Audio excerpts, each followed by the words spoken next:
E podemos abrir as Bíblias, não em Salmo, mas em Colossenses capítulo 2. O meu plano original era terminar o Salmo 39, mas eu fiquei com vontade de pregar em Colossenses 2 hoje. Achei melhor pregar em Colossenses 2, por isso então nós faremos uma revisão dessa passagem, Colossenses 2, versículos 13, 14 e 15. E quando vós estáveis mortos nos pecados e na incircuncisão da vossa carne, Ele vos vivificou juntamente, Deus, vos vivificou juntamente com Ele, com Cristo, perdoando-vos todas as ofensas, havendo riscado a cédula que era contra nós nas suas ordenanças, a qual de alguma maneira nos era contrária, e a tirou do meio de nós, cravando-a na cruz. E despojando os principados e potestades, os expôs publicamente e deles triunfou em si mesmo. Amém. Até aqui a palavra de Deus. Você foi criado por Deus não para agir por instinto ou impulso. Você foi criado por Deus para agir com racionalidade, para agir com planejamento. Deus te criou para que, antes de qualquer ação, você raciocine. Antes de qualquer ação, você planeje tudo aquilo que fará.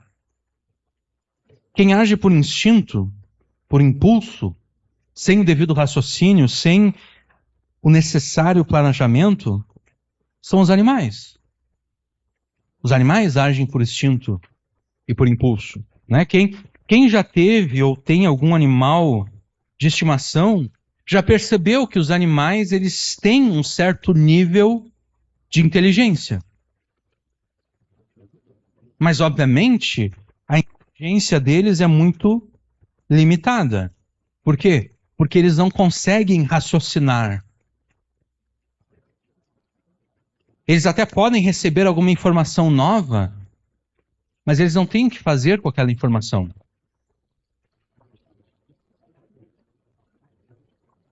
Eles não têm capacidade de raciocinar, eles não têm capacidade de planejamento. Eles simplesmente fazem aquilo que eles nasceram para fazer.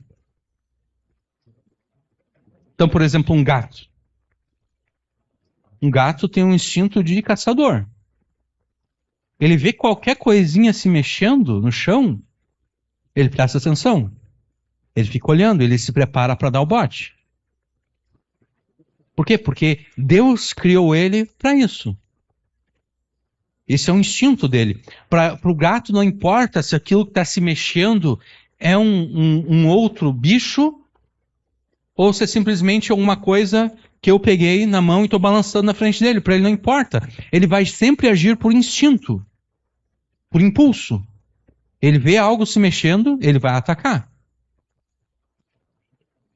Nem que seja o próprio pé da gente. A gente tem uma gatinha que às vezes ela gosta de atacar o pé. Eu estou lá trabalhando no computador, estou balançando os meus pés, e daqui a pouco ela chega aí, ataca e morde. E daí eu dou um grito para ela. Por quê? Porque ela vê uma coisa se mexendo, ela pensa, tá ali a minha caça, eu vou atrás.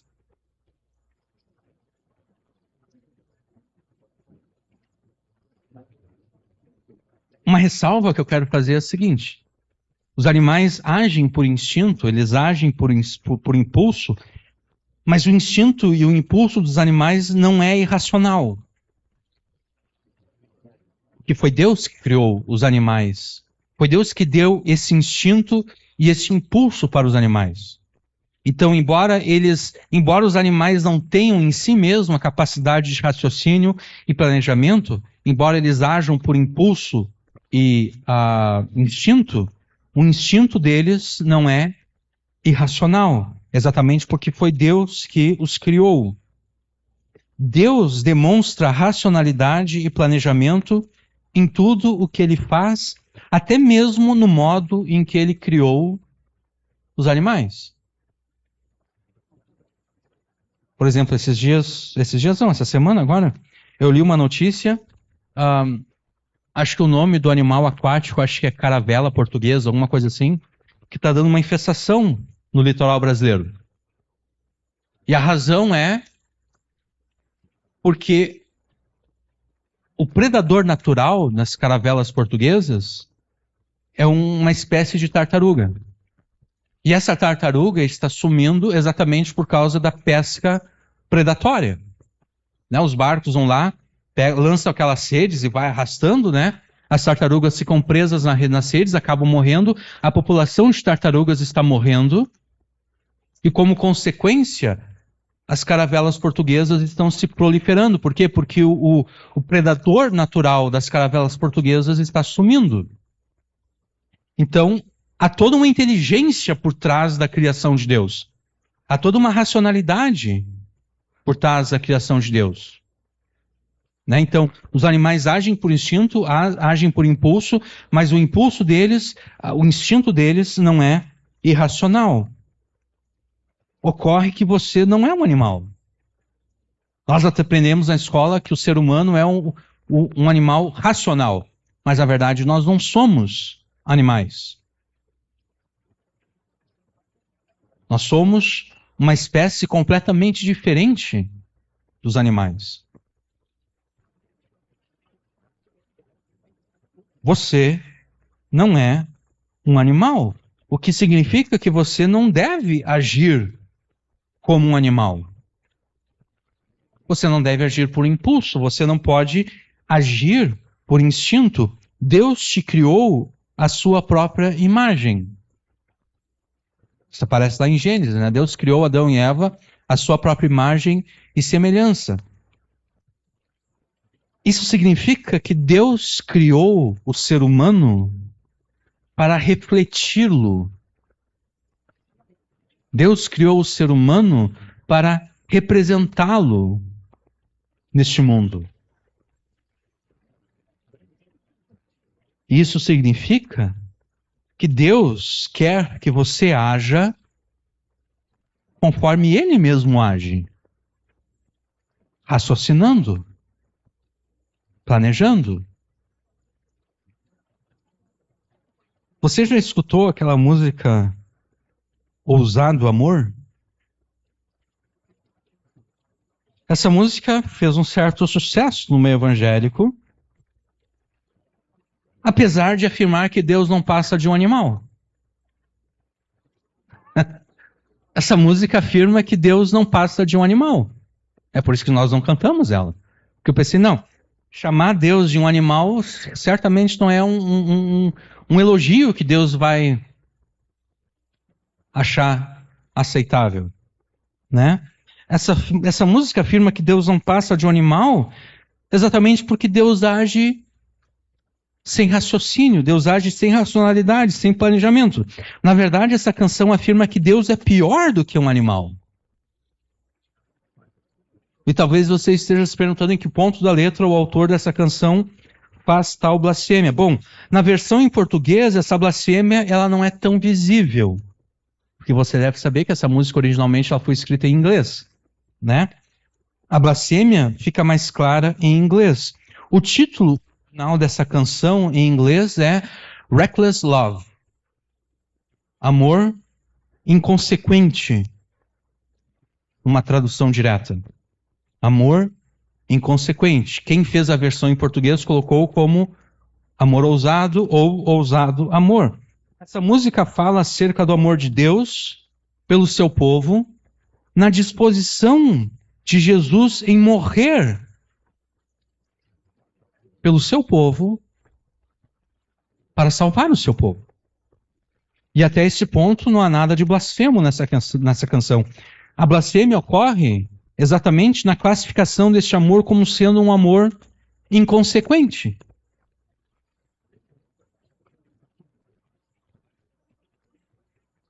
Talvez você não saiba o significado da palavra inconsequente. Alguns dos sinônimos de inconsequente são irrefletido,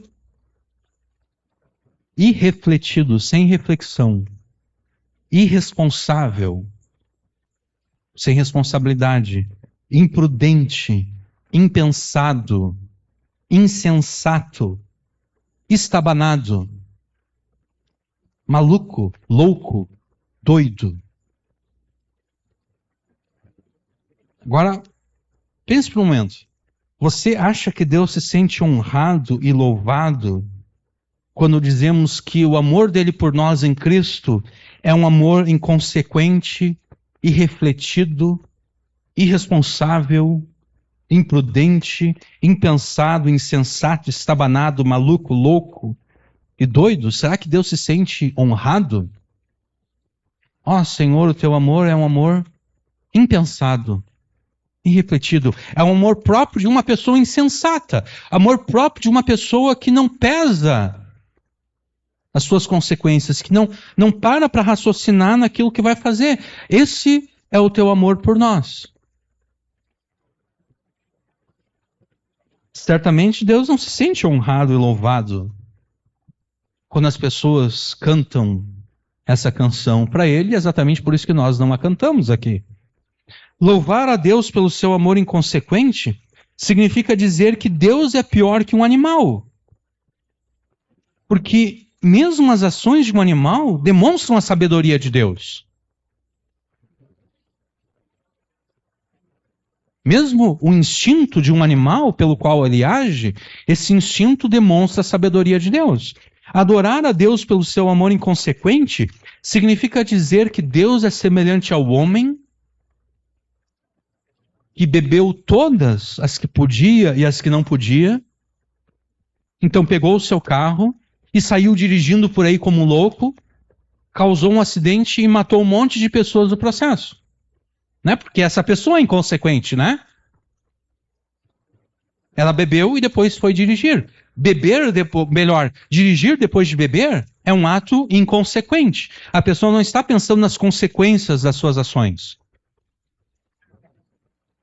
Ela não está pensando que ela pode matar a si mesmo e um monte de outras pessoas. Louvar a Deus pelo seu amor inconsequente é dizer: o Senhor é como um homem que sai por aí dirigindo bêbado, causa um acidente e mata um monte de gente.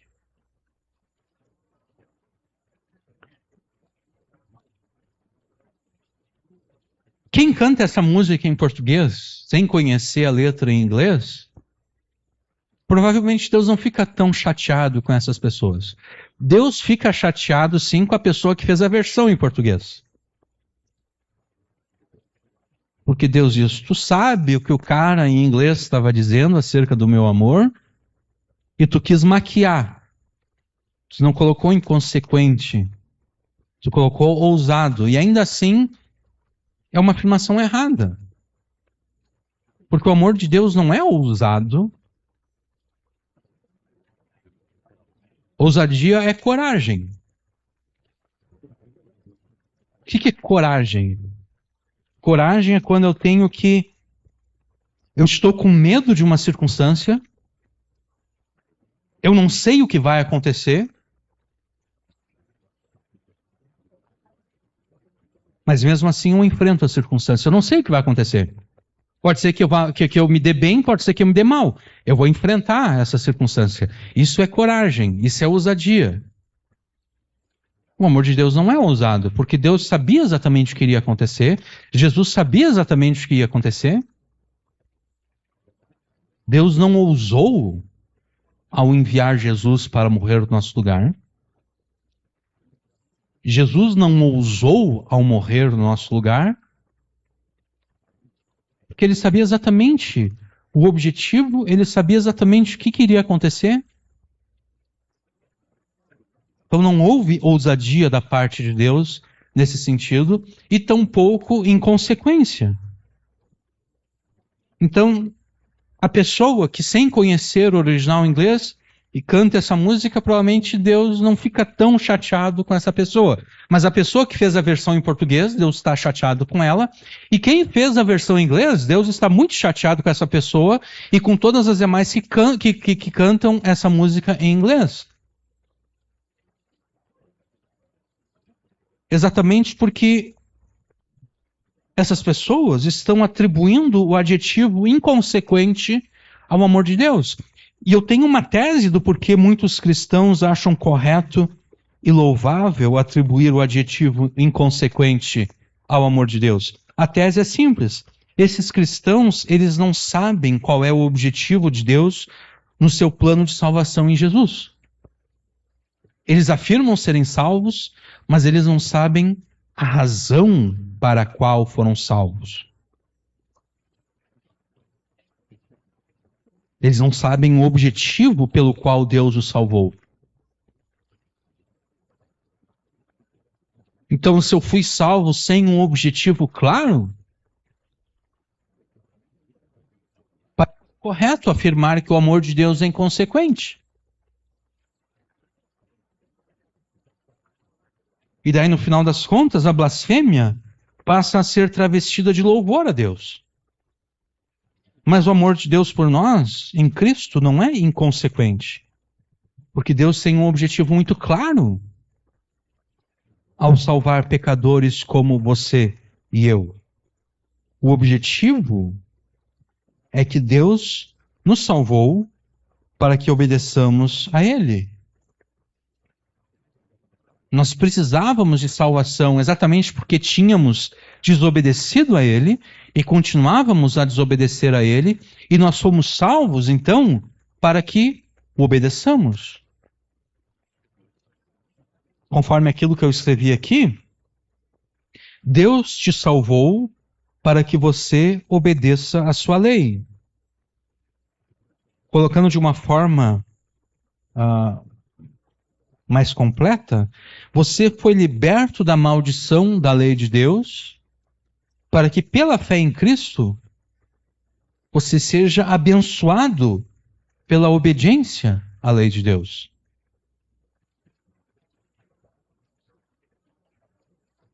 Nesse momento, talvez você esteja pensando, não, mas não pode ser isso. Porque Paulo escreveu lá em Romanos 6,14 que nós não estamos debaixo da lei, e sim debaixo da graça. Como pode ser que nós somos salvos para obedecer à lei, se nós não estamos debaixo da lei e sim debaixo da graça? Ocorre que Paulo não escreveu isso. Paulo não escreveu que nós não estamos debaixo da lei e sim debaixo da graça. Ou melhor, ele escreveu, mas ele não escreveu apenas isso.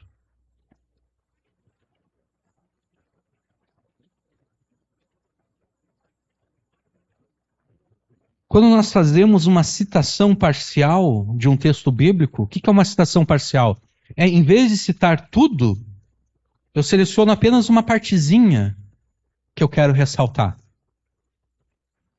Quando nós fazemos uma citação parcial do texto bíblico, como é o caso dessa citação de Romanos 6,14, nós estamos debaixo da lei e sim debaixo da graça, nós cometemos um pecado gravíssimo contra Deus, exatamente porque nós estamos tirando a palavra de Deus fora do seu contexto.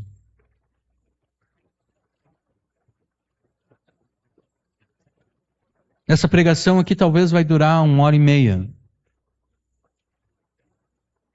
Todas as palavras que eu estou falando no contexto dessa pregação. Se alguém pensar uma frase, uma expressão que eu usar aqui, e retirar essa frase do contexto dessa pregação, essa pessoa estará afirmando algo que eu não afirmei. Ainda que ela esteja citando palavras que eu disse, ela não está citando o contexto no qual eu falei essas palavras. Então, sempre quando a gente vai citar um texto bíblico, a gente tem que atentar para o contexto de onde foi retirado ou retirada a citação que nós estamos fazendo.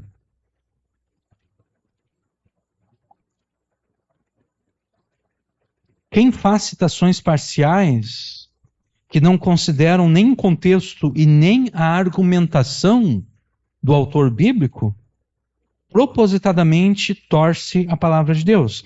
Não é o nosso objetivo aqui apresentar uma interpretação completa de Romanos 6, exatamente porque nós estamos pregando em Colossenses 2. Mas ainda assim, eu vou afirmar algumas coisas aqui. Antes de escrever Romanos 6, Paulo escreveu Romanos 3. Né? Embora Paulo não estivesse assim, eu vou começar no capítulo 1 de Romanos, depois 2, 3, não. Obviamente, Paulo não pensou em termos de capítulos, porque essa divisão em capítulos e versículos foi surgir mais de 1000 anos depois de Paulo. Mas, de qualquer forma, o conteúdo de Romanos 6 foi escrito depois de Romanos 3. Em Romanos 3, Paulo argumenta que a justificação, o ser declarado justo por Deus, essa justificação é alcançada pela fé e não pelas obras da lei. Não é pela obediência à lei de Deus que nós somos justificados. É pela fé em Jesus. E então, no último versículo do capítulo 3, Paulo levanta o seguinte questionamento. Ele diz: sendo que a justificação é alcançada mediante a fé e não pelas obras da lei, nós estamos então autorizados a, em nome da fé, anular a lei? Tornar a lei nula? A resposta do ser humano natural seria sim. Sendo que a salvação é pela fé e não pelas obras da lei, a lei fica anulada, a lei não presta para nada. Mas Paulo diz, não. A fé não anula a lei. Pelo contrário, a fé em Cristo confirma a lei. Então, aquela fé que salva sem o auxílio da lei é a mesma fé que confirma a lei. Então, faria algum sentido Paulo afirmar que a fé em Cristo confirma a validade da lei lá em Romanos 3, 31, e então negar a validade da mesma lei de Deus em Romanos 6, 14? Não, não faz sentido. Só faz sentido para aqueles que admitem que na palavra de Deus existem contradições. E há pessoas que afirmam isso. Há pessoas que afirmam que existem contradições dentro da Bíblia. Há pessoas que afirmam o seguinte: o evangelho pregado por Paulo era completamente diferente do evangelho pregado por Jesus, que era completamente diferente do evangelho pregado por Pedro, que era completamente diferente do evangelho pregado por Tiago. Essas pessoas vão dizer que Tiago e Paulo estão brigados. Porque Paulo afirma que a justificação ocorre sem as obras da lei, apenas pela fé, e Tiago afirma não, não é somente pela fé.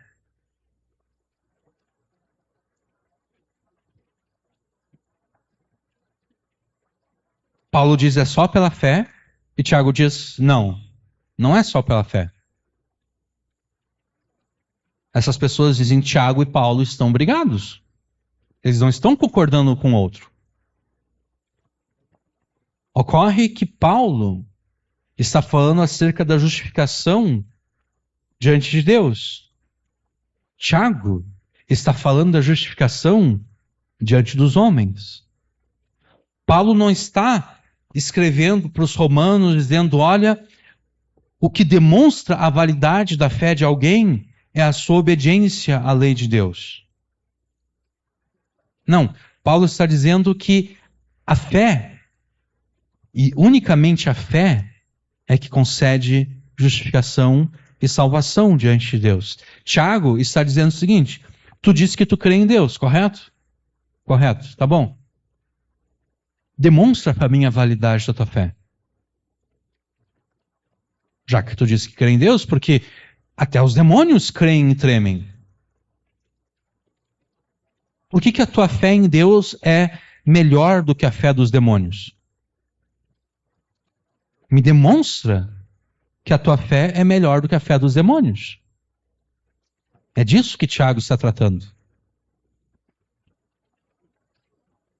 Como é que nós demonstramos que a nossa fé em Deus é melhor do que a fé dos demônios? Obedecendo a Deus, né? Porque o diabo também crê em Deus. A diferença é que a fé que o diabo tem em Deus não o leva a obedecer a Deus. Então, na verdade, quando a gente interpreta Paulo corretamente e Tiago corretamente, nós chegamos à conclusão que eles não estão brigados, que eles não estão contradizendo um ao outro. Eles estão falando da salvação, mas de perspectivas diferentes.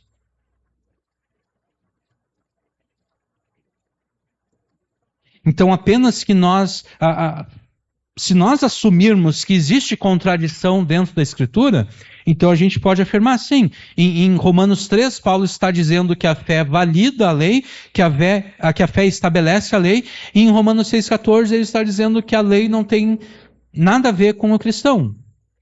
Mas nós não somos desses. Nós não somos desses que afirmam que existe contradição na Escritura. Nós afirmamos que na Escritura só existe a verdade, porque qualquer contradição é mentira. Né? Por que a polícia sempre questiona um suspeito? Porque eles estão em busca de alguma contradição. Eles estão em busca de alguma mentira. Né? A gente sempre ouve, fulano de tal, o cara deu uma versão para a polícia, aí logo depois ele já deu uma segunda versão, e logo depois ele já deu uma terceira versão. Bom, as 3 versões não podem ser verdadeiras.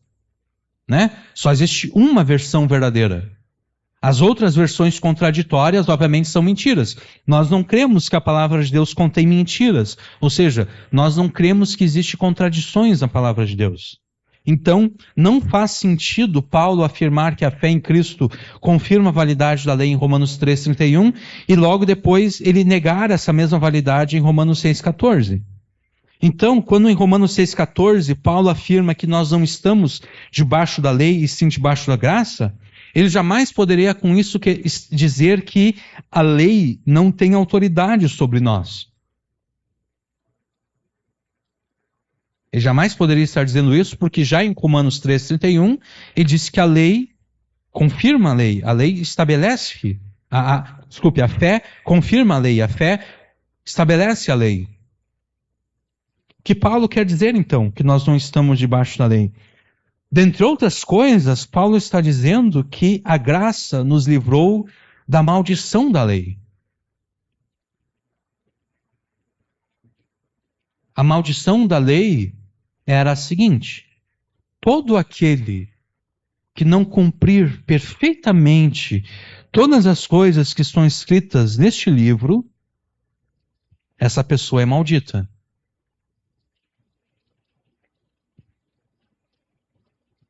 Então, aqueles que são casados, o homem que perfeitamente não amou a sua esposa como Cristo amou a igreja, esse está debaixo da maldição da lei. O cara pode ter amado, o cara pode ter conseguido amar, o cara conseguiu 99% do amor que Jesus tem pela igreja. Ele amou a sua esposa com 99% do amor de Jesus. Faltou 1%. Não importa. Ele está debaixo da maldição. Ele está debaixo da condenação de Deus. A mulher que não se submeteu, ela se submeteu com 99% daquilo que ela deveria se submeter ao seu marido. Não chegou a 100%, foi 99%. Faltou só 1%. Não importa. Ela está debaixo da maldição. Ela está debaixo da condenação. Não importa que você fez 99,9999% correto. Aquele 0,00001% que você fez errado, aquilo ali te condena. Essa é a maldição da lei. E foi disso que a graça nos livrou.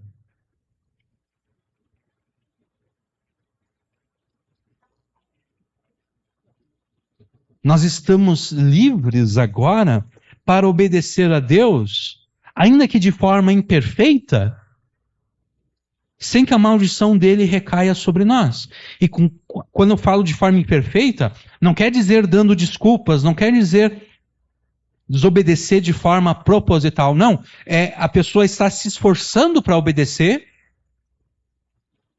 mas ela não consegue obedecer. E é por isso que eu citei exatamente a questão do casamento, né? Porque o marido, ele está se esforçando para amar a sua esposa como Jesus amou a igreja. Mas, ainda que ele esteja se esforçando, ele não chegou ao 100%. Ele não amou ainda como deveria ter amado. Tudo bem, Jesus te livrou da maldição da lei. Com isso, eu não estou dizendo que agora o marido pode não amar a sua esposa, não. Ele deve continuar se esforçando para amar ao máximo. Mas mesmo quando se esforçando ao máximo, ele não consegue tudo aquilo que deveria, ele está livre da maldição. Dentre outras coisas, é isso que Paulo está dizendo aqui. Nós não estamos debaixo da lei, nós não estamos debaixo da maldição da lei, e sim da graça. E é exatamente essa mesma verdade bíblica que nós temos expressa aqui em Colossenses 2, versículos 13, 14 e 15. O texto que nós lemos confirma a validade da lei de Deus sobre todos nós, sobre nós que somos crentes da nova aliança. Então, e obviamente eu vou comprovar isso ao longo dessa pregação, né? Não ofenda a Deus sobre o pretexto de louvá-lo pelo seu amor inconsequente. Deus não te amou com um amor inconsequente, porque o amor dele por ti é um amor extremamente racional e planejado. Não viva neste mundo como se Deus não tivesse um objetivo para te salvar. Porque em todas as palavras e ações de Deus estão presentes a sua racionalidade e o seu planejamento. Deus te salvou para que você obedeça a sua lei. Você foi liberto da maldição da lei para que pela fé em Cristo você seja abençoado na obediência à lei. Porque se a desobediência à lei traz a maldição, a obediência à lei traz a bênção. E como você nunca deve agir por impulso, nem por instinto, e sim através do raciocínio e planejamento, é necessário que você aprenda a raciocinar e a planejar conforme Deus te ordena na sua lei. O teu raciocínio, o teu planejamento devem ser formados e informados pela palavra de Deus. Você deve aprender a raciocinar conforme a palavra de Deus te ensina. Não é conforme o diabo quer, não é conforme os incrédulos querem. É conforme Deus te ordena na sua palavra. Você foi salvo não para a maldição, mas para a bênção. Você foi liberto da maldição da lei para, pela fé em Cristo, ser abençoado pela obediência à lei de Deus. E agora sim nós entramos no texto. Desde Colossenses 2, capítulo 8, quando Paulo escreveu: "Tende cuidado para que ninguém vos faça presa sua por meio de filosofias e vãs sutilezas, segundo a tradição dos homens, segundo os rudimentos do mundo, e não segundo Cristo." Desde o versículo 8, Paulo está se colocando contra as heresias ensinadas pelos falsos mestres que invadiram a igreja de Colossos. E Paulo, no versículo 8, ele insiste para que nem os colossenses, nem nós, nos deixemos enganar por cosmovisões contrárias a Jesus. E é fácil disso acontecer. Por exemplo, no domingo, nós ouvimos uma pregação que tratou acerca das coisas que são abomináveis a Deus.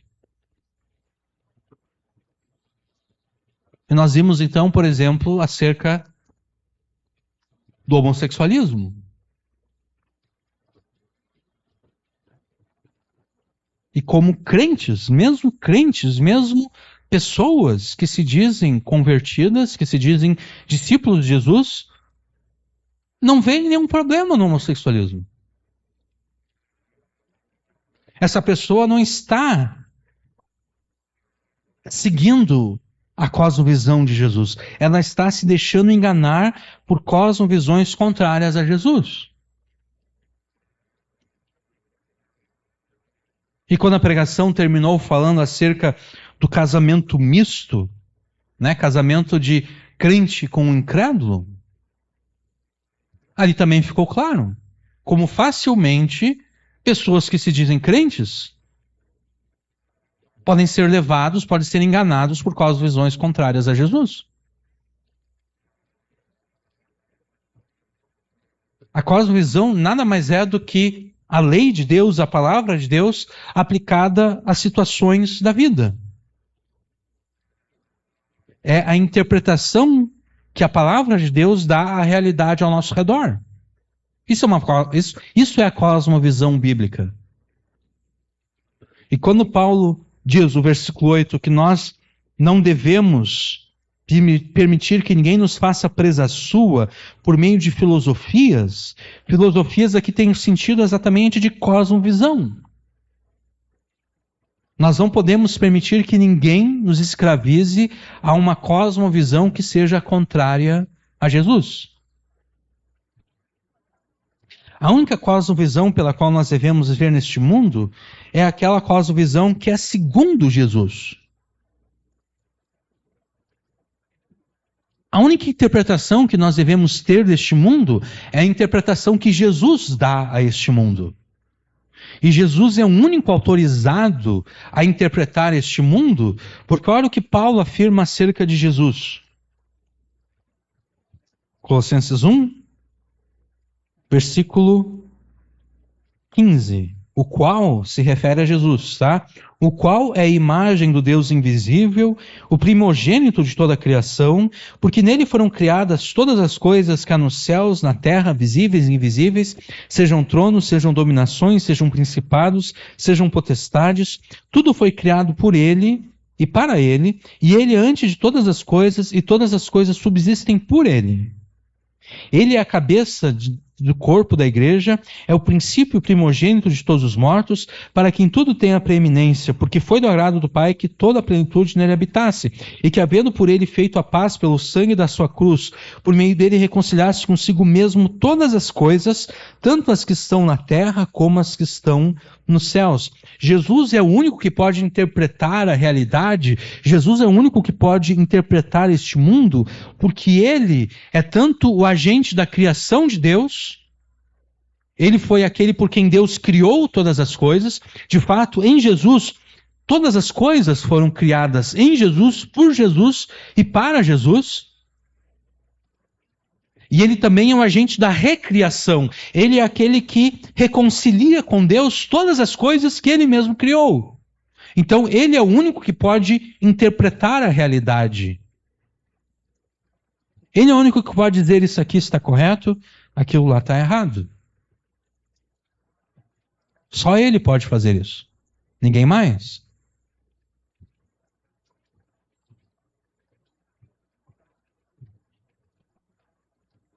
Paulo continua no versículo 9, Colossenses 2:9, afirmando que em Jesus habita corporalmente toda a plenitude da divindade. E que aqueles que estão em Jesus, no versículo 10, estão supridos por ele, de forma que aqueles que estão em Jesus são perfeitos nele. Versículo 10, estais perfeitos nele. Aqueles que estão em Jesus foram por Jesus circuncidados. No versículo 11. O que é ser circuncidado por Jesus? É ter extirpada a natureza pecaminosa do seu coração. Nós somos circuncidados, mas não com aquela circuncisão feita por mãos humanas,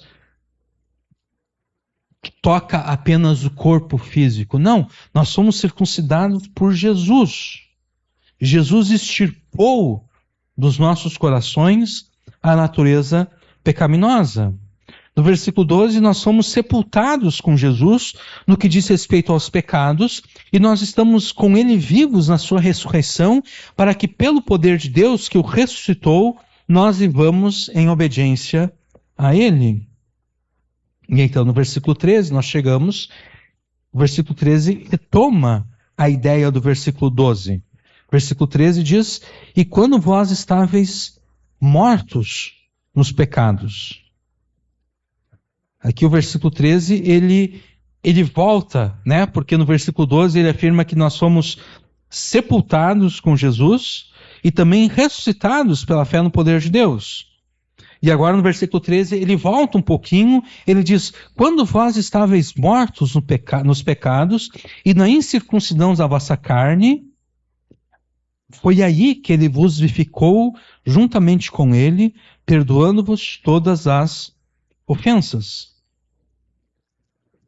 Uma das doutrinas preferidas de Paulo é a doutrina da união entre Cristo e o crente, também chamada de união mística entre Cristo e o crente. Essa doutrina preferida de Paulo, ela serve como base para grande parte dos argumentos dele nas suas epístolas.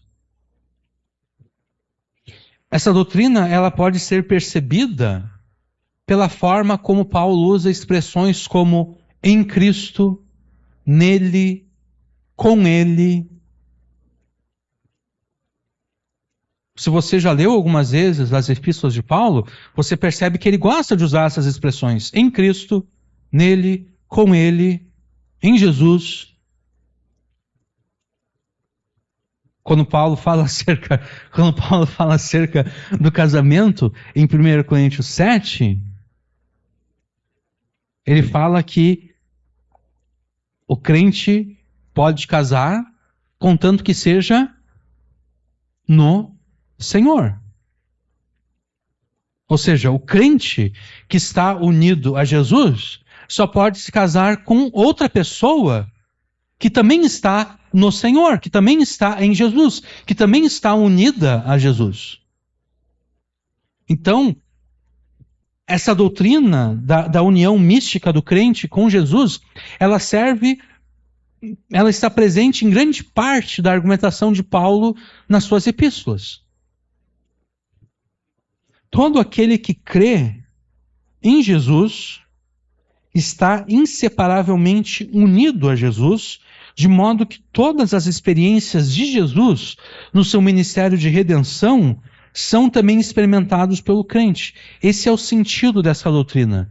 Quem está unido a Jesus, quem crê em Jesus, está unido a Jesus, e estando unido a Jesus, tudo aquilo que Jesus experimentou no seu ministério de redenção também é experimentado pelo crente. É por isso que Paulo aqui fala de estar morto com Jesus, estar sepultado com Jesus, estar, em outros lugares, estar crucificado com Jesus, estar ressuscitado com Jesus, estar assentado com Jesus nas regiões celestes. E nesses poucos versos aqui, Paulo se refere à união do crente com Jesus pelo menos 5 vezes. Uma vez no versículo 10, quando ele afirma: estais perfeitos nele, é nele que nós estamos perfeitos. Uma vez no versículo 11, no qual também estais, nós estamos em Jesus.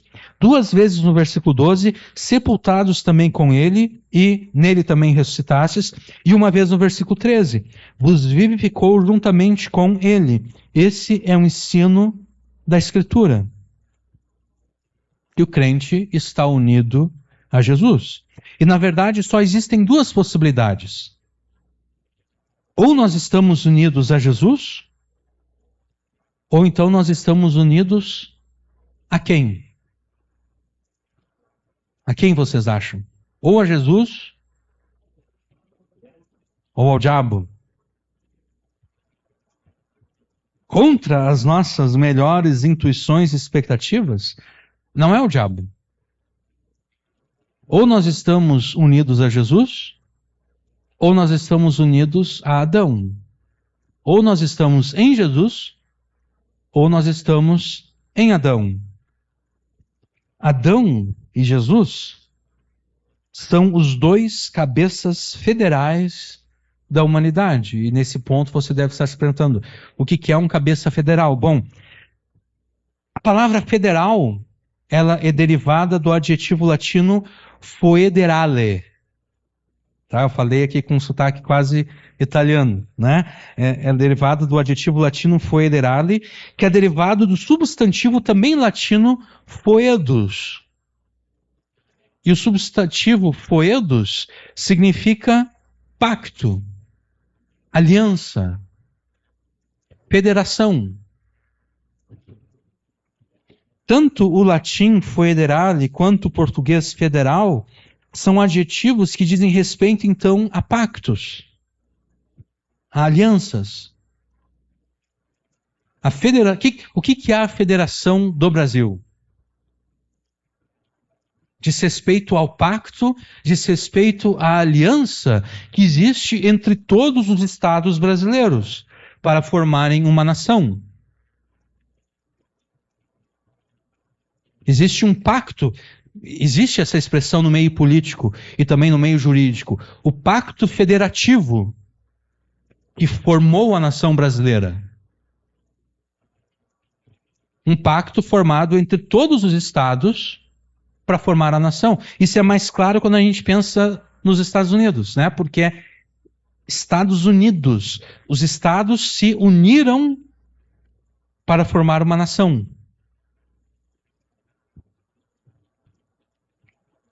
Então a palavra federal diz respeito a pacto, diz respeito à aliança. Em pregações passadas, nós afirmamos que Deus se relaciona com a sua criação unicamente através de alianças. Nós repetimos isso em várias e várias pregações. Quando Deus criou todas as coisas, Deus estabeleceu uma aliança com toda a criação. E Deus incluiu a humanidade nessa aliança, e Deus escolheu Adão, o pai da humanidade. Deus escolheu Adão como o cabeça federal da criação e da humanidade. Adão é o líder, é aquele que representa toda a criação e toda a humanidade diante de Deus, nesse pacto que Deus fez entre si mesmo e a criação. Adão é o representante da humanidade e da criação diante de Deus. Adão funciona como um mediador entre Deus e a humanidade. Adão foi o primeiro mediador entre Deus e a humanidade. E isso tanto para o bem quanto para o mal. Se Adão obedecesse a Deus,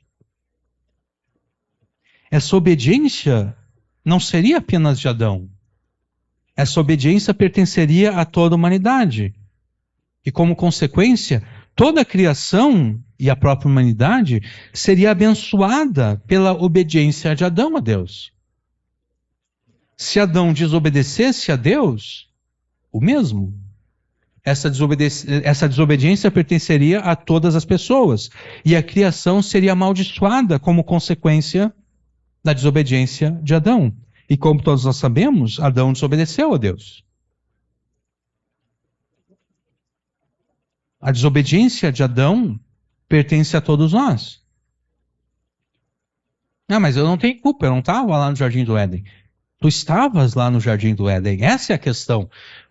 Adão estando lá, você estava lá com Adão, porque Deus apontou Adão como teu representante. Essa é a questão. Quando nós elegemos um presidente da República, nós estamos elegendo um representante. E quando esse presidente assina qualquer tratado com uma nação, com um Estado estrangeiro, nós estamos assinando.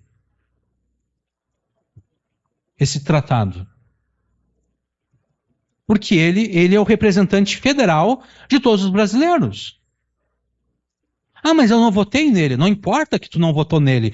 A maioria das pessoas votou nele. Ele se tornou representante de todos os brasileiros. Da mesma forma que você poderia dizer, ah, mas eu não queria que Adão fosse o meu representante. Não importa se tu não quer. Deus escolheu Adão como teu representante. Deus escolheu Adão como representante de toda a humanidade. A desobediência dele é a tua desobediência.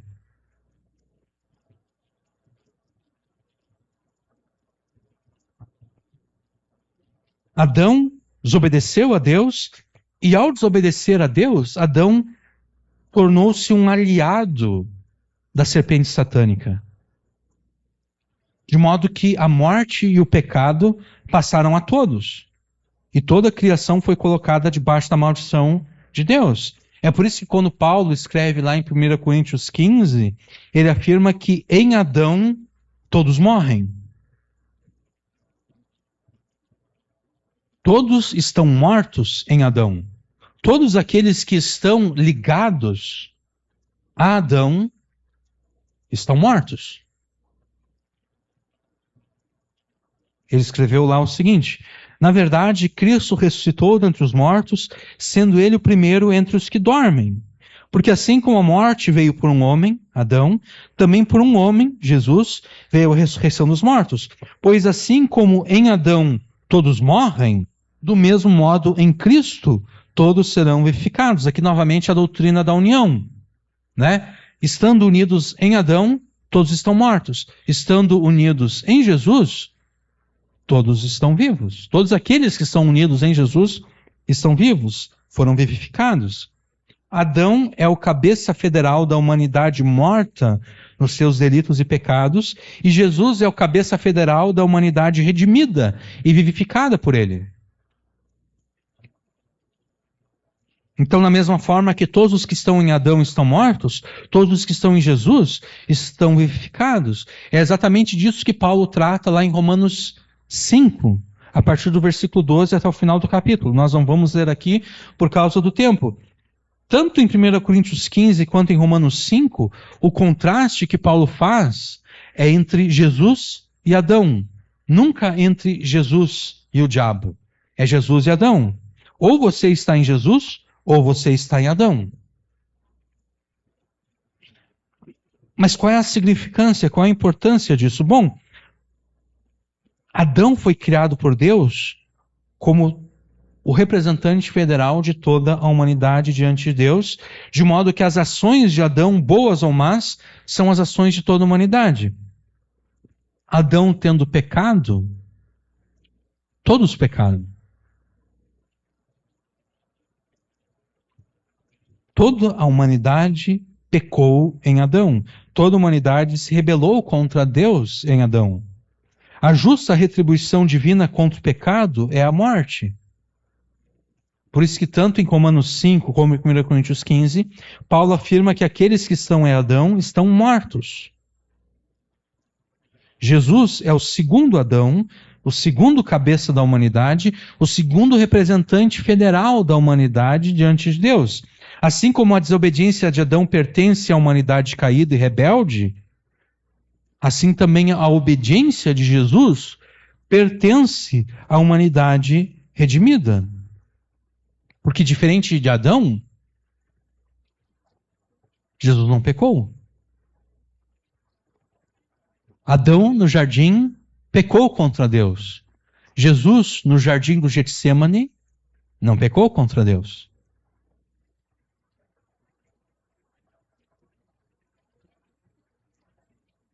Jesus obedeceu a Deus em tudo, com uma obediência absolutamente perfeita. Então, do mesmo modo que o pecado de Adão e a sua consequente morte pertencem a todos os que estão em Adão, a obediência de Jesus e a vida que dela sucede pertence a todos os que estão em Cristo. Quem você prefere que te represente diante de Deus? Quem você quer como representante? Certamente Jesus, né? O problema é que todas as pessoas nascem tendo Adão como representante. que a única forma de você trocar de representante é pela fé em Jesus. Crendo em Jesus, você troca de representante. O teu representante não é mais Adão, o teu representante é Jesus.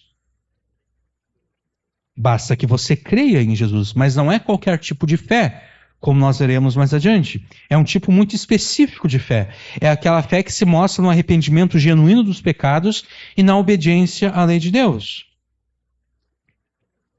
E é exatamente isso que Paulo está afirmando no versículo 13. Olha só.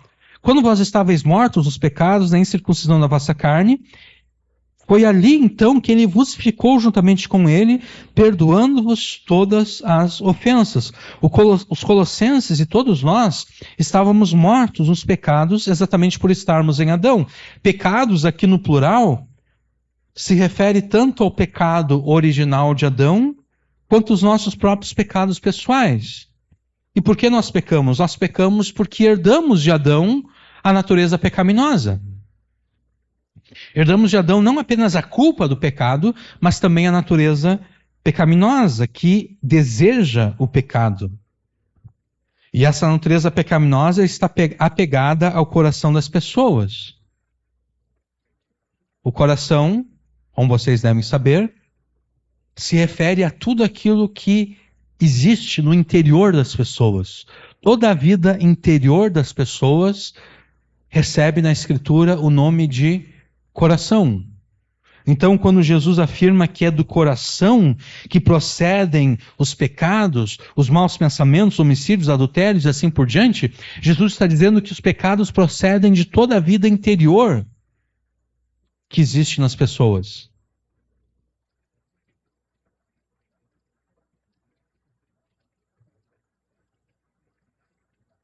Antes de crermos em Jesus, Paulo afirma, nós estávamos mortos nos pecados. Nós estávamos mortos na incircuncisão da nossa carne. Mas tendo crido em Jesus, nós recebemos o cumprimento das promessas da nova aliança. Nós fomos circuncidados por Cristo, conforme Paulo escreveu no versículo 11. Aquele pecado que escravizava o nosso coração foi extirpado, foi circuncidado por Jesus. No lugar dessa natureza pecaminosa que dominava os nossos corações e mentes, agora a lei de Deus foi escrita nos nossos corações. Eu estou citando aqui Jeremias 31, que fala acerca da nova aliança. O Espírito Santo nos foi dado para amarmos a lei de Deus e obedecermos a lei de Deus com aquele tipo de obediência que vem de dentro para fora. Também os nossos pecados foram perdoados pela nossa fé em Jesus. Ou seja, a culpa que nós tínhamos pelo pecado de Adão e pelos nossos próprios pecados pessoais, essa culpa foi completamente apagada e desfeita. E a explicação de como isso é possível é dada por Paulo no versículo 14. Havendo riscado a cédula que era contra nós nas suas ordenanças, a qual de alguma maneira nos era contrária, e atirou do meio de nós, cravando-a na cruz. A explicação de como é possível sermos perdoados e salvos é dada no versículo 14. E nós falamos da explicação de como é possível isso acontecer, exatamente porque é impossível que Deus perdoe os pecadores.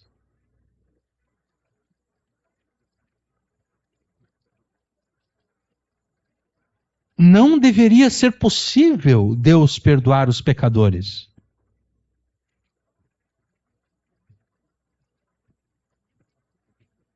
Imagine você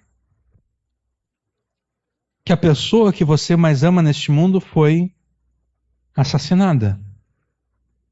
E a polícia fez o seu trabalho investigativo, descobriu provas e mais provas, chegando ao autor do assassinato.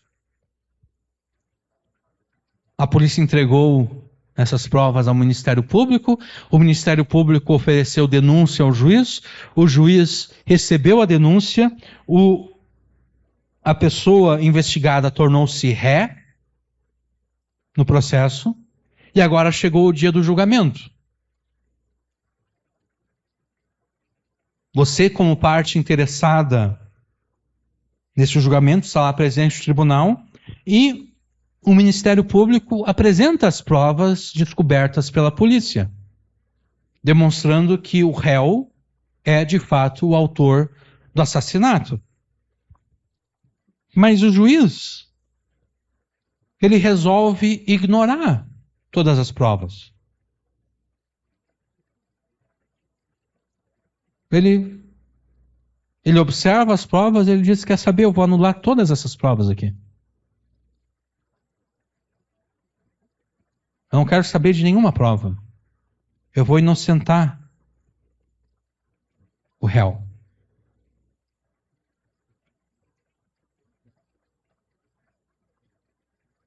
Você não diria que esse juiz é um juiz injusto e corrupto? Ele ignorou as provas. Não eram provas circunstanciais, não eram provas que deixavam a entender que o cara era o assassinato, mas não comprovava que o cara era o assassino, mas de fato não comprovava. Não, eram provas que demonstravam que o cara é o assassino. Mas ainda assim o juiz ignorou as provas e inocentou o réu.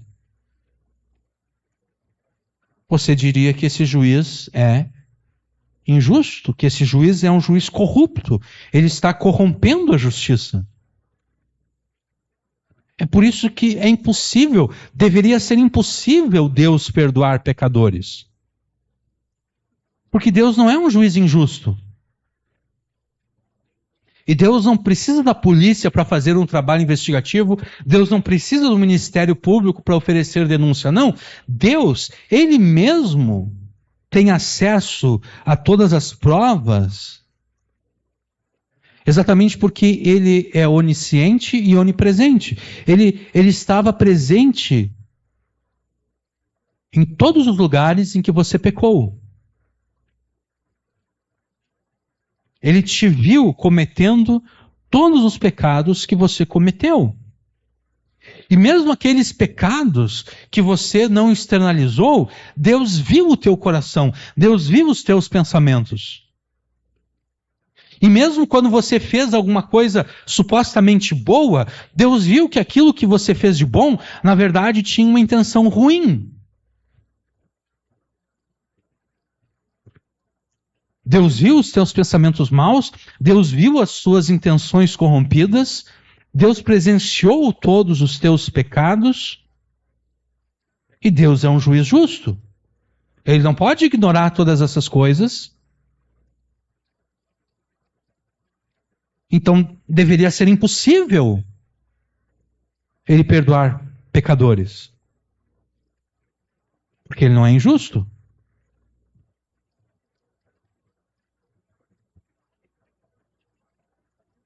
Se há uma perversão da justiça, quando um juiz humano descarta as provas que demonstram a culpabilidade do criminoso e então inocenta o réu, é uma perversão ainda maior da justiça se o próprio Deus descartar todas as provas que Ele tem dos nossos pecados e crimes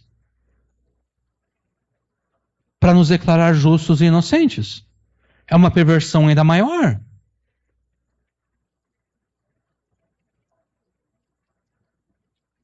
No entanto, Deus não é injusto, porque a comparação que nós fizemos, ela não está correta.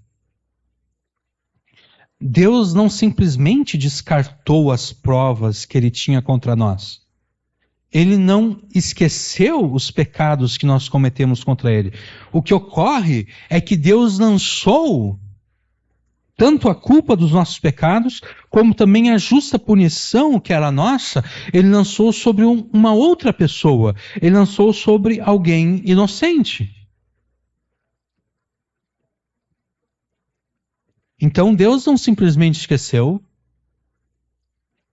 Deus não simplesmente descartou, não. Ele derramou a sua justiça e a sua punição, sim, sobre alguém. Não sobre nós, sobre alguém inocente. Mas aí, se a gente voltar à ilustração anterior, fica pior ainda, né? Porque nesse caso, o juiz ele não descartou as provas. O que ele fez foi o seguinte: ele pegou alguém que estava no tribunal, alguém que não tinha nada a ver com o caso, ele escolheu, ele disse: vem cá, fulano de tal, vem cá. O réu ali foi ele que cometeu todos esses crimes. Aqui são as provas. Mas eu não vou condenar ele. Eu vou te condenar. Tu vai para a cadeia. Tu é que vai pagar no lugar dele a punição dos crimes que ele cometeu. Nesse caso se torna pior ainda, né? Porque no primeiro caso, o juiz simplesmente estava não condenando ninguém, nem mesmo aquele que era culpado. Nesse segundo caso agora, ele está condenando alguém que é inocente no lugar daquele que é culpado. A questão se torna pior ainda.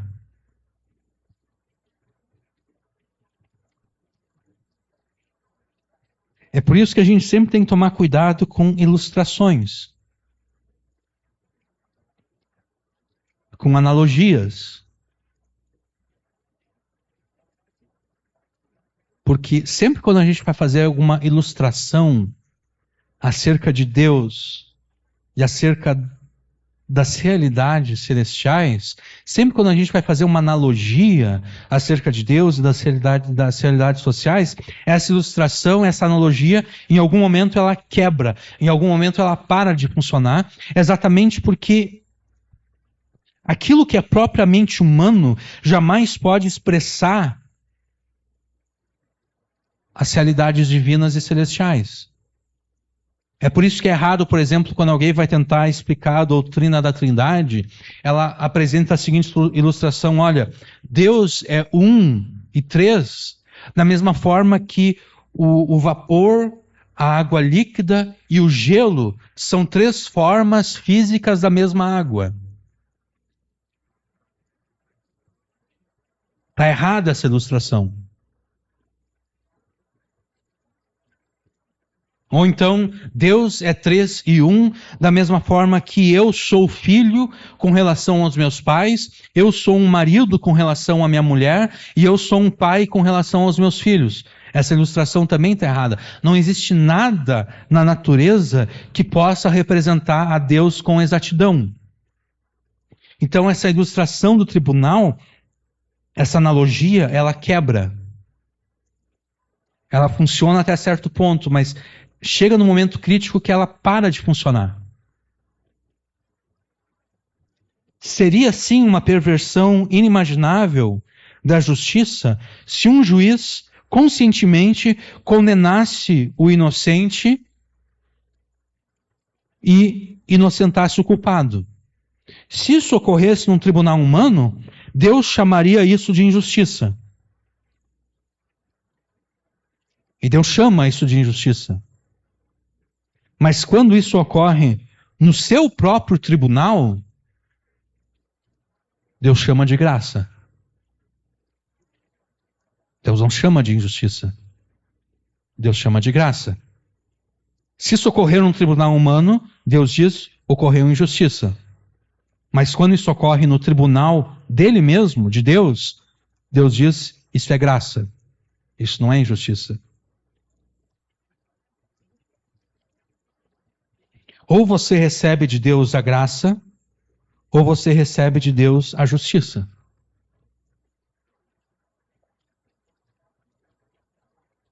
É por isso que às vezes os crentes se perguntam, o que vai acontecer com aquelas pessoas que nunca ouviram a pregação do Evangelho? O que vai acontecer com aquelas pessoas que nunca ouviram falar de Jesus? Elas vão ser condenadas ao inferno. E daí a gente diria, mas não é justo. Elas nunca tiveram oportunidade de serem salvas. Isso não é justo. Claro que é justo. Elas eram pecadoras. Deus está agindo com justiça, condenando elas ao inferno.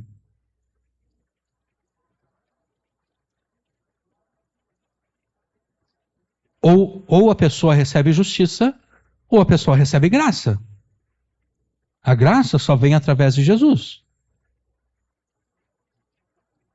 Então, não é injustiça Deus condenar aqueles que jamais ouviram falar de Jesus. Não, é justiça. Deus é justo ao condenar aqueles que jamais ouviram falar de Jesus, exatamente porque aquelas pessoas eram pecadoras. E Ele está agindo com justiça. Ele está condenando.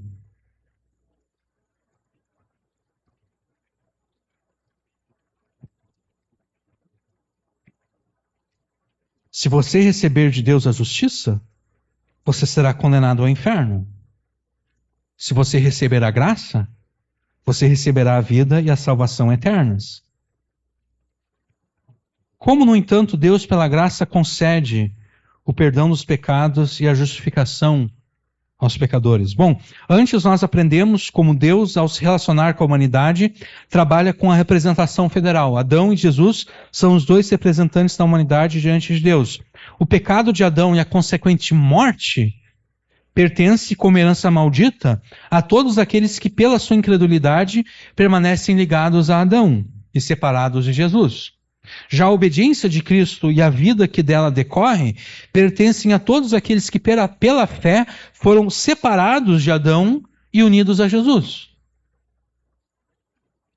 No entanto, a obediência ativa de Jesus, ou seja, a obediência perfeita de Jesus à lei de Deus durante a sua vida, não era suficiente para conquistar a nossa salvação, porque ainda tínhamos na nossa conta uma dívida com Deus, a dívida dos nossos pecados. Na verdade, a nossa dívida era uma dívida dupla. Nós devíamos a Deus uma vida absolutamente justa, uma vida obediente a Ele, nós devíamos a Ele essa obediência, e nós também acabamos devendo a Ele os nossos pecados, que nós cometemos em função de falhar em vivermos aquela vida justa.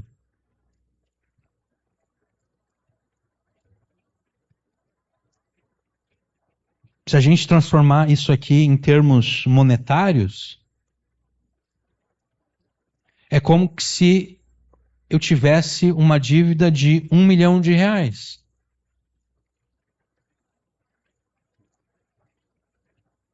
Na minha conta bancária lá, eu entro no Nubank lá, tem R$1 milhão, o problema é que tem um negativo na frente, né? Menos R$1 milhão, um débito de R$1 milhão.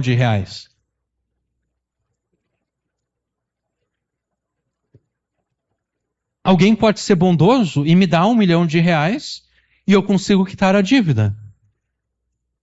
O problema é que agora eu abro o aplicativo do Nubank, está zerado. Eu não consigo fazer nada, né? Claro, é melhor ter uma conta zerada do que uma conta no negativo, né? Mas, de qualquer forma, o que eu posso fazer com uma conta zerada? Eu não posso fazer nada.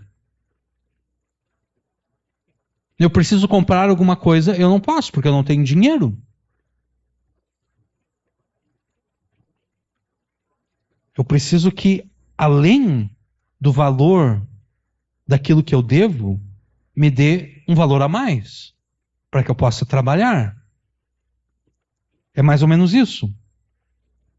De novo, aqui a analogia, ela quebra.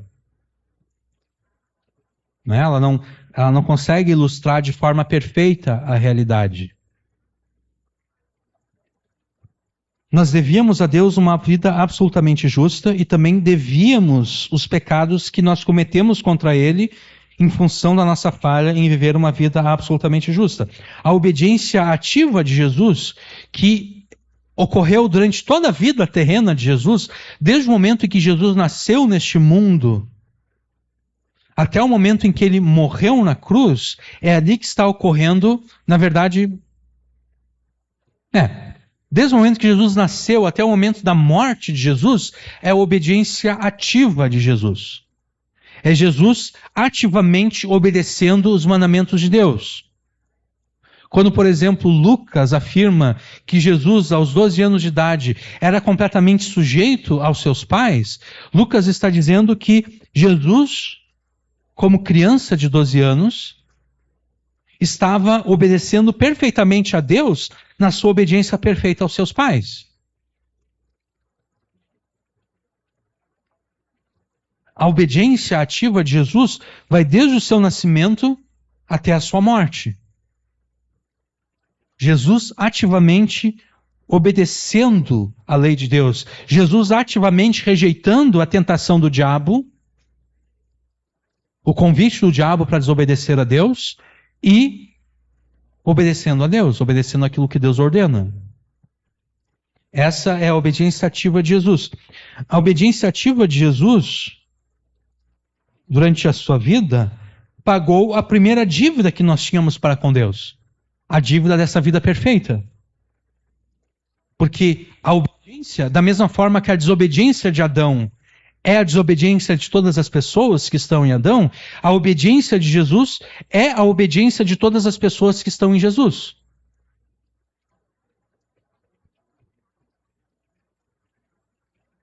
Essa justiça que nós devíamos a Deus foi suprida pelo nosso cabeça federal, foi suprida por Jesus, quando ele por si e por nós obedeceu perfeitamente a lei de Deus enquanto viveu neste mundo.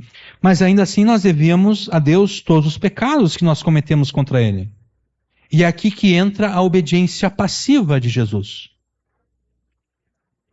A obediência passiva de Jesus é Jesus se dispondo a morrer debaixo da maldição da lei de Deus.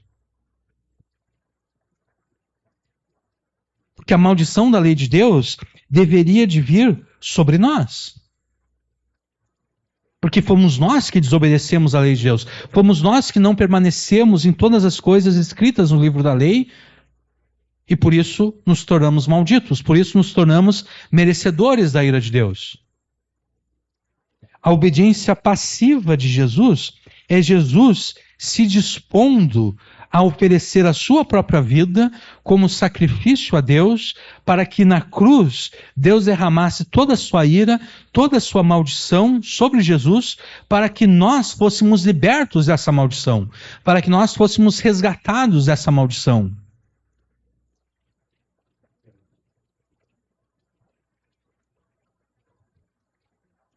Pela obediência passiva de Jesus, na sua morte na cruz, Jesus recebeu sobre si todo o peso da maldição que havia na lei.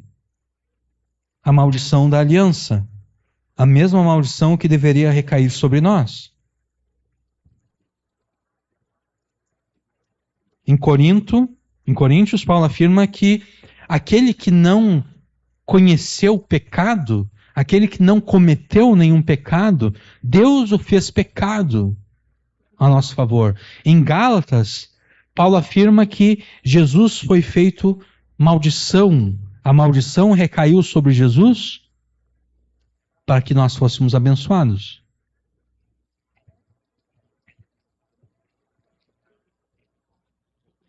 Paulo afirma que pela sua morte, Jesus tomou o escrito, a cédula que era contra nós nas suas ordenanças. A palavra aqui no grego diz respeito a um registro de dívida. Essa cédula aqui era um documento legal que havia na época, onde eram registradas as dívidas que alguém tinha. Então eu devia um valor a alguém, eu tinha um documento demonstrando, olha, o João deve tanto a fulano de tal. É isso que essa palavra aqui se refere. Tá? É por isso que na tradução que eu fiz aqui, eu traduzi como registro de dívida que era contra nós. Paulo afirma que pela sua morte, Jesus tomou o registro de dívida que pesava contra nós e que nos era contrário e cravou esse registro na cruz. Ou seja, toda a dívida que existia foi consumada por Jesus. De modo que não resta mais nada a ser pago. E foram exatamente essas as palavras de Jesus ao morrer. Jesus disse, está consumado. No grego, ele afirmou tetelestai. Tetelestai era uma palavra técnica para se referir ao cumprimento pleno da pena de um criminoso na cadeia. Um criminoso na cadeia romana, ele estava cumprindo a sua pena e na porta da sua cela estava fixado um papel onde constavam os crimes cometidos por aquela pessoa. E quando aquela pessoa terminava de cumprir a sua pena, ela recebia aquele papel com o registro das suas dívidas, dos seus crimes, mas junto havia uma inscrição. Nessa inscrição estava escrito Tetelestai, está consumado, foi pago. Então, se qualquer pessoa tentasse prendê-la por algum crime, ela apresentaria aquele documento, ele diria, olha, realmente eu cometi, mas eu já paguei a pena pelo crime cometido. Está escrito aqui, ó, Tetelestai, a pena foi consumada.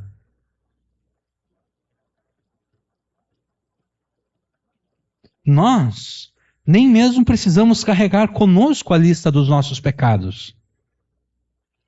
Nós não precisamos carregar conosco a lista dos nossos pecados com a inscrição Tetelestai, está consumado. Não, nós não precisamos porque Jesus já cravou essa lista na própria cruz. Então, qualquer pessoa que tente nos acusar de algum pecado, a gente pode dizer, sim, eu cometi pecado, eu pequei, realmente eu fiz isso que tu está dizendo, mas olha lá para a cruz de Jesus, ó. Ele pagou tudo. Eu não preciso pagar mais nada, porque ele pagou no meu lugar. Está consumado.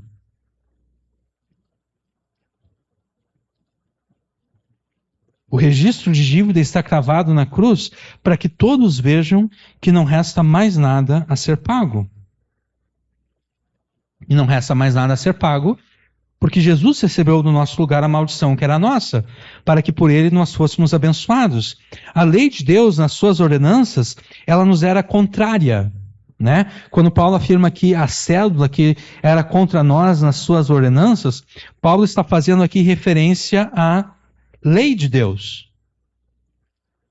A lei de Deus nos era contrária, não porque Deus concedeu a sua lei para o nosso mal. Não, a lei de Deus nos era contrária porque a lei de Deus testificava dos nossos pecados.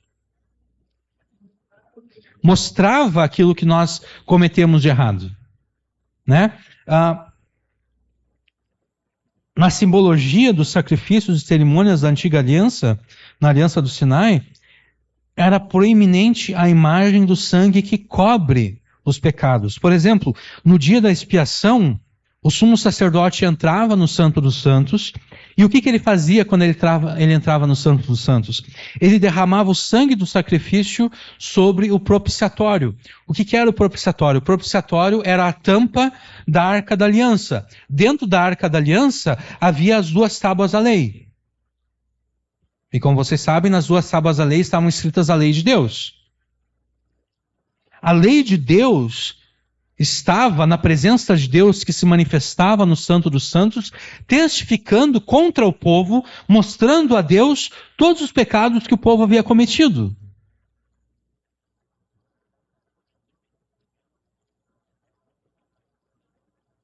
A lei de Deus, as duas tábuas da lei de Deus, dentro da Arca da Aliança, testificava contra o povo, mostrando para Deus todos os pecados que o povo cometeu.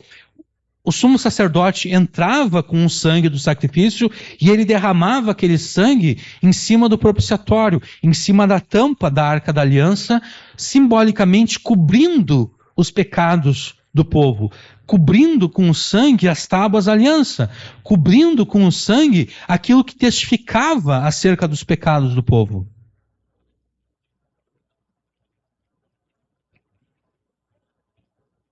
Ao derramar o sangue do sacrifício, o sumo sacerdote estava cobrindo os pecados do povo. Ele simbolicamente estava retirando aquela separação que impedia a plena comunhão entre Deus e o seu povo. Essa ação simbólica realizada pelos sumos sacerdotes, Jesus tornou real de uma vez por todas. O registro dos nossos pecados que nos separavam de Deus foi por Jesus pregado na cruz. E ele tirou esse registro do nosso meio. Ou seja, esse registro não mais nos separa de Deus.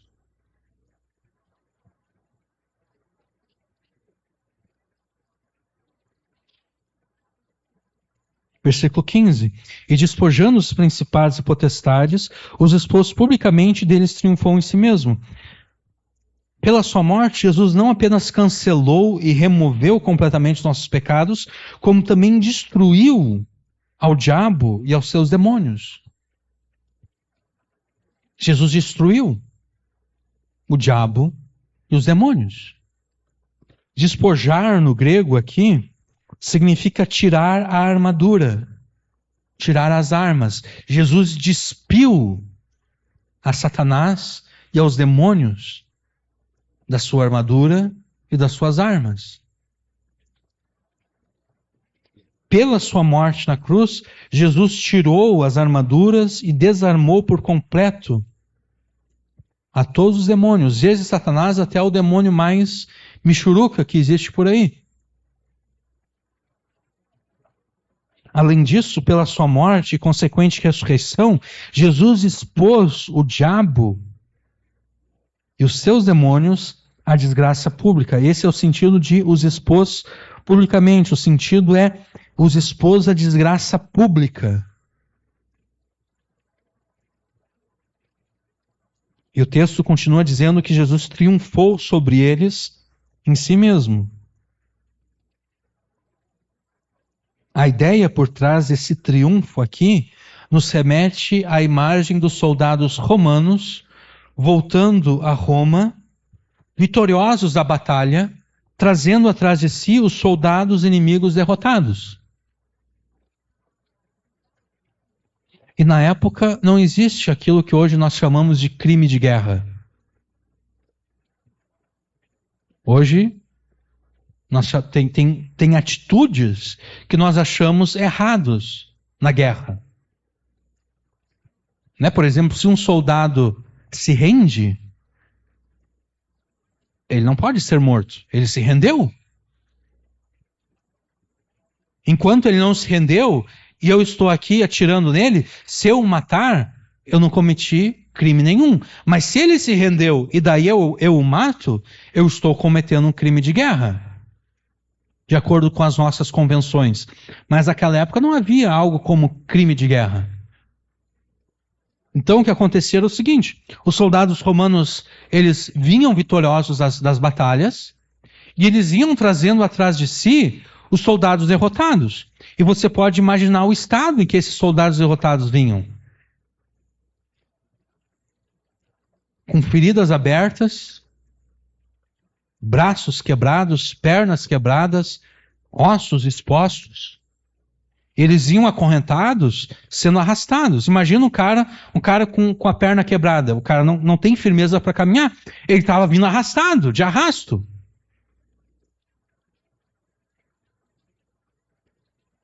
Os soldados romanos, então, entravam em Roma, trazendo atrás de si os seus inimigos derrotados, e eles eram celebrados pelos cidadãos romanos.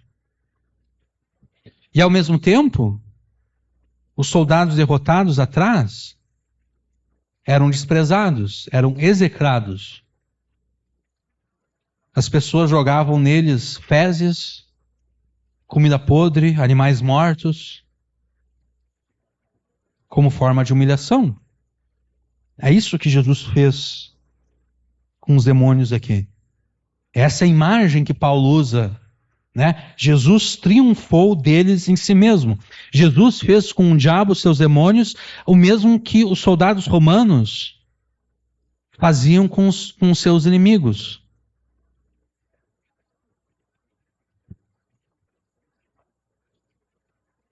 Existe na teologia uma expressão que foi criada no século XX, o já e o ainda não.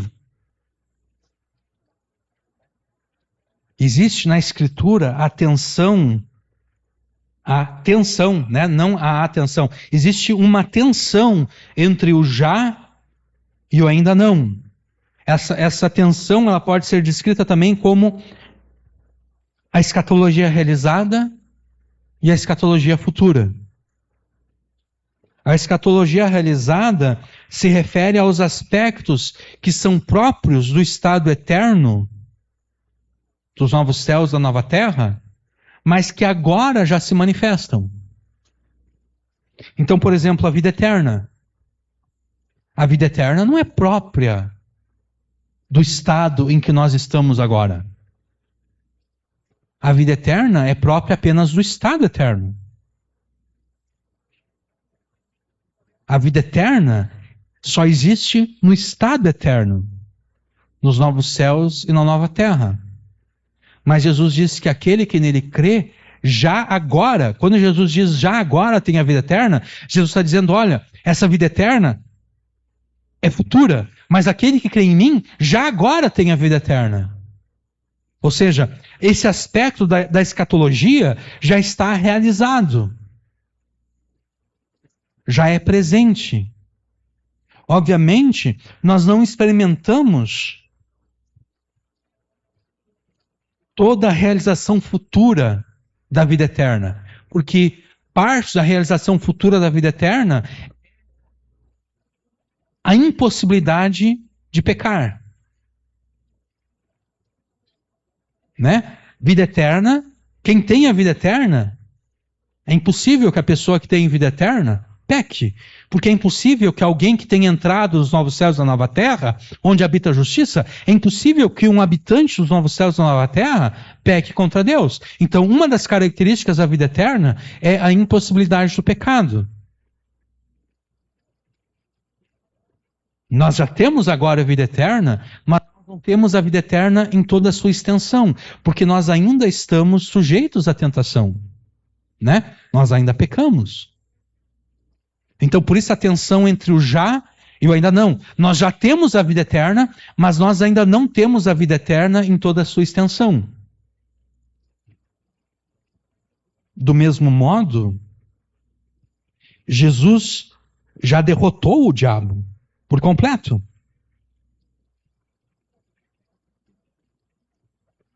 Mas essa derrota ainda não se manifestou.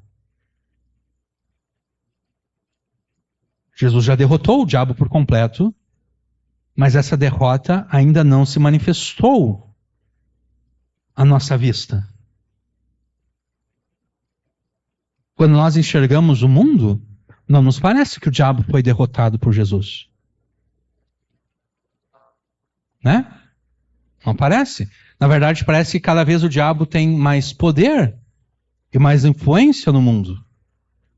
Mas Paulo diz que Jesus despojou os principais e potestades, Jesus os expôs publicamente, e Jesus dele triunfou, deles, né, dos demônios, potestades, principados, deles triunfou em si mesmo. Jesus, na cruz, pisou sobre a cabeça da serpente e Jesus condenou a serpente à morte.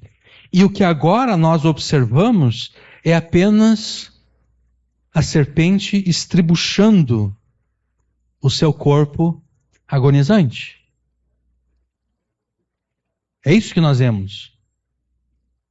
O diabo virtualmente está morto. A cabeça dele foi esmagada. Mas como todos nós aqui sabemos, quando uma serpente é morta, o corpo dela continua se mexendo. Ela continua estribuchando. É isso que nós observamos no mundo. E não é que tenha faltado poder a Jesus para destruir por completo o diabo e seus demônios. Não, na verdade foi o propósito de Deus e de Jesus que assim fosse, que tendo sido ferido de morte, o diabo e os demônios ainda permanecessem por um tempo agonizando e estribuchando, porque enquanto agoniza e estribucha, o diabo ainda nos tenta, ainda nos ataca. E por isso nós devemos estar precavidos contra ele. Porque o mesmo Paulo que escreve que Jesus derrotou o diabo por completo aqui, também escreve que nós não devemos ignorar os ardis de Satanás. Então, o diabo é alguém que está virtualmente morto, mas nós não devemos nos descuidar dele. Porque alguém que não tem nada a perder se torna extremamente perigoso. Né? A pessoa que não tem mais nada a perder, ela pensa, não tem nada que alguém possa fazer contra mim, porque eu já perdi tudo. Então eu posso ser completamente inconsequente nas minhas ações, porque não importa, eu não tenho mais nada a perder.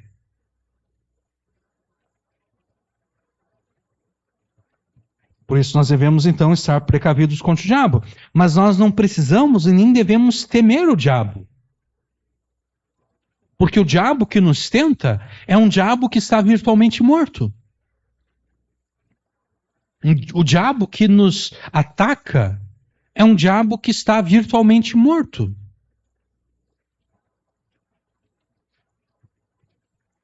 E não apenas isso.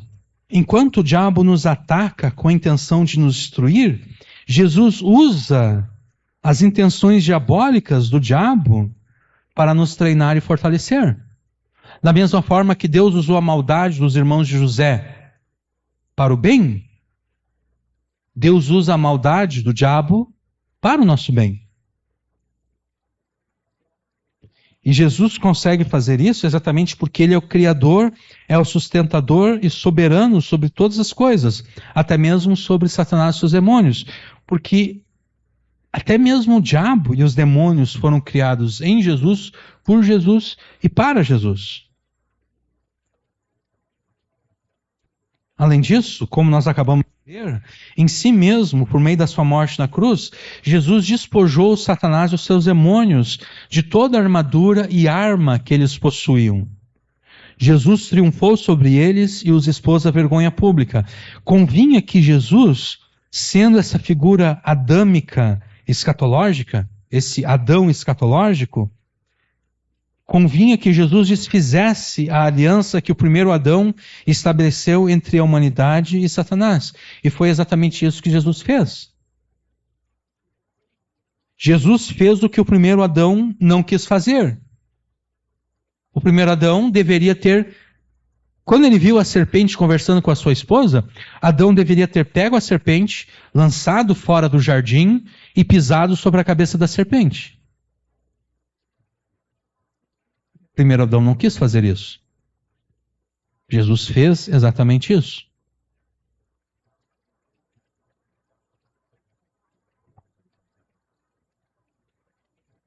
Jesus fez aquilo que o primeiro Adão não quis fazer. Jesus expulsou a Satanás e Jesus aniquilou Satanás. João 12. Chegou, Jesus falando, chegou a hora do julgamento deste mundo e o seu príncipe será expulso agora. Isso é João 12, 31. Também Hebreus 2, versículo 14. Portanto, visto que os filhos compartilham de carne e sangue, ele também participou das mesmas coisas, para que pela morte destruísse aquele que tem o poder da morte, isto é, o diabo. Textos bíblicos como João 12, Hebreus 2 e Colossenses 2 deixam claro que a derrota que Jesus impôs ao diabo e ao seu reino diabólico foi uma derrota completa e final. Tudo que o diabo e os seus demônios fazem agora é agonizar e estribuchar, esperando a sua morte certa.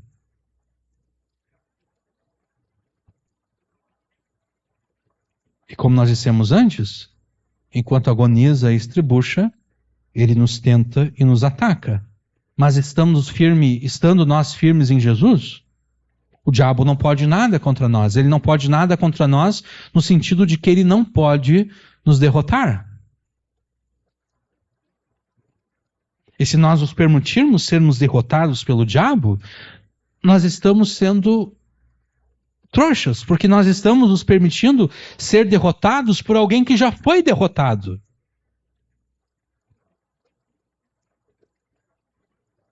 O diabo já foi derrotado. Por que nós nos renderíamos a alguém que já foi derrotado? Que já foi destruído?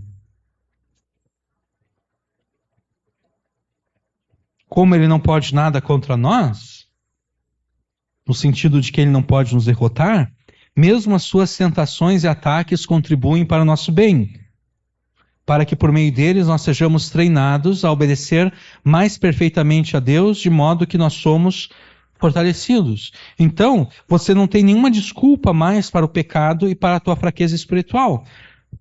Mesmo antes de Jesus, mesmo antes de você estar em Cristo, você não tinha nenhuma desculpa, e agora que realmente não existem mais desculpas. Estando você em Cristo, a natureza pecaminosa que você herdou de Adão foi completamente expurgada de você e você recebeu o cumprimento das promessas da nova aliança.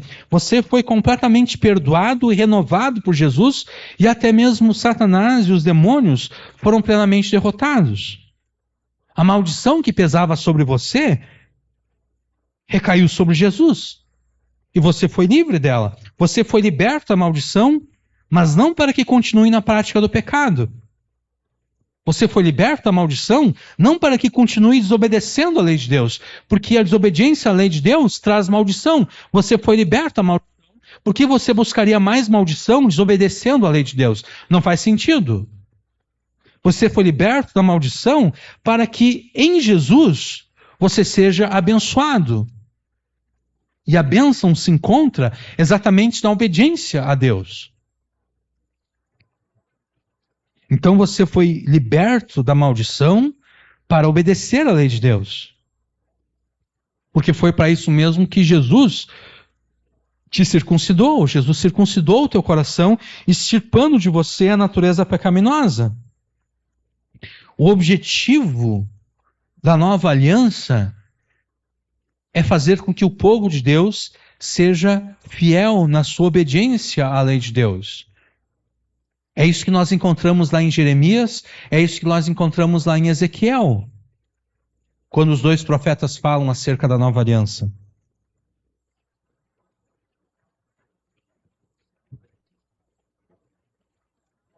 Aquilo que era impossível a você, circuncidar o próprio coração, Jesus já fez por você. Para que você não seja mais obstinado na prática do pecado. E a única forma de você não estar obstinado na prática do pecado é através da obediência aos mandamentos de Deus, às leis de Deus. Essa é a razão pela qual Jesus, antes de subir aos céus, afirmou que a marca do verdadeiro discípulo é aquele que obedece todas as coisas que ele ordenou. E o ensino de Jesus não se limita ao Novo Testamento.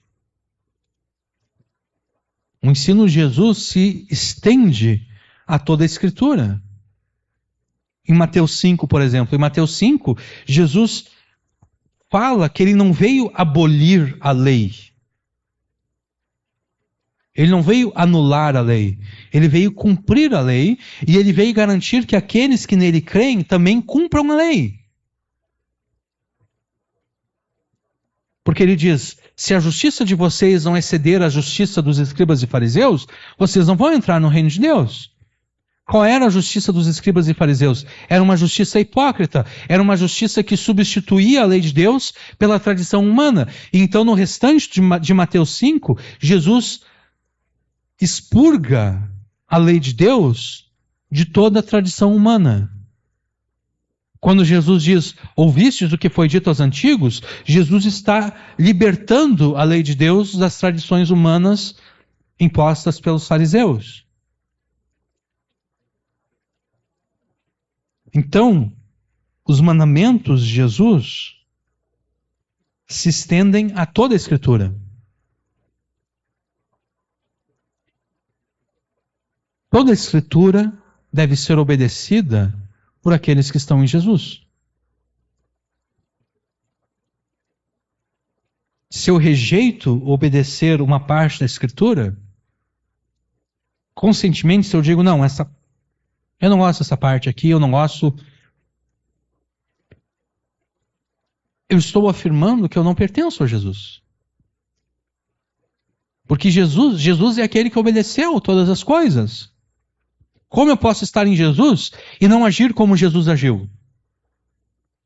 Como eu posso dizer que eu estou em Jesus e não obedecer o que Jesus obedeceu? Há uma clara contradição aí.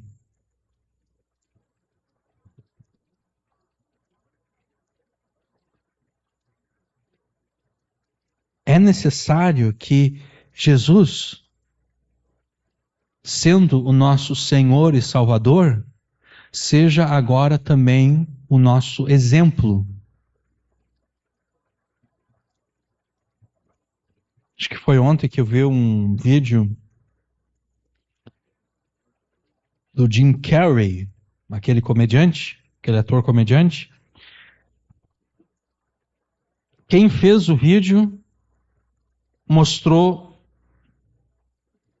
como se o Jim Carrey tivesse se convertido a Jesus. Porque o Jim Carrey estava falando acerca de Jesus, como Jesus sofreu na cruz e tudo mais. Mas quem vê o vídeo e julga o vídeo de acordo com a palavra de Deus, percebe que o Jim Carrey não se converteu de fato a Jesus. Porque ele literalmente afirma que a salvação vem através do sofrimento. Ele afirma que o sofrimento é que traz salvação. E ele afirma o seguinte, olha, quando nós sofremos, e parece que pelo jeito ele passou por uma crise, né? Não sei porque eu não acompanho a carreira dele, mas pelo jeito ele passou por uma crise onde ele sofreu muito. Ele disse, olha, todos nós sofremos. E nós temos uma escolha. Ou nós nos tornamos amargos com o nosso sofrimento, ou então nós aceitamos o sofrimento e fazemos o melhor que nós podemos fazer com esse sofrimento. E daí ele cita Jesus como exemplo. Jesus sofrendo na cruz como exemplo.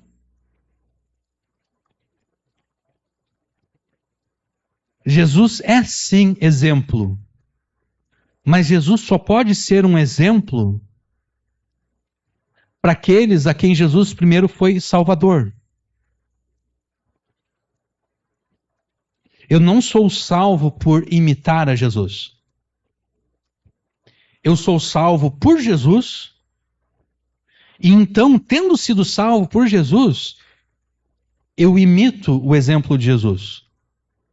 Mas não é pela minha imitação ao exemplo de Jesus que eu sou salvo.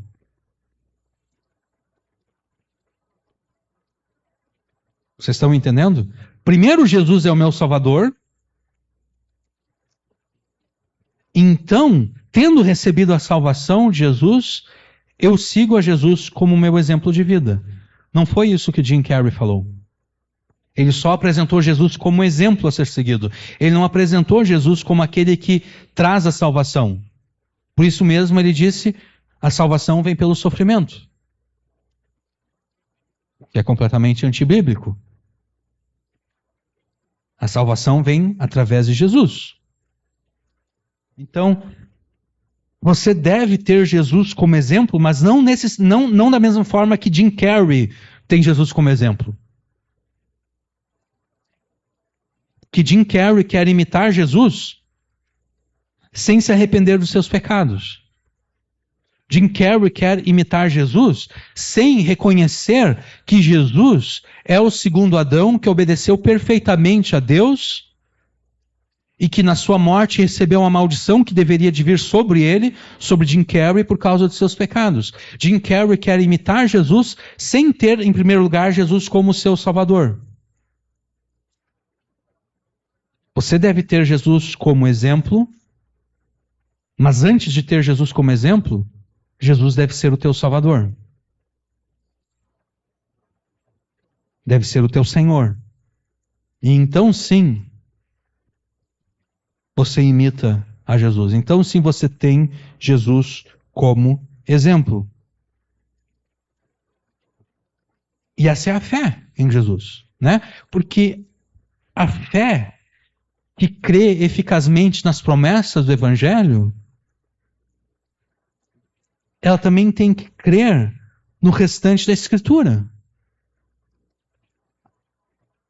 Não faz sentido eu ficar escolhendo, eu acredito em Colossenses 1, do versículo 1 até o 8, mas aí do versículo 9 até o 22 eu não acredito, aí a partir do versículo 23 até o 29 eu acredito, e daí no capítulo 2 eu só acredito em alguns versículos do capítulo 2, em outros versículos eu não acredito. Não, não faz sentido. Ou eu acredito em tudo, ou eu não acredito em nada.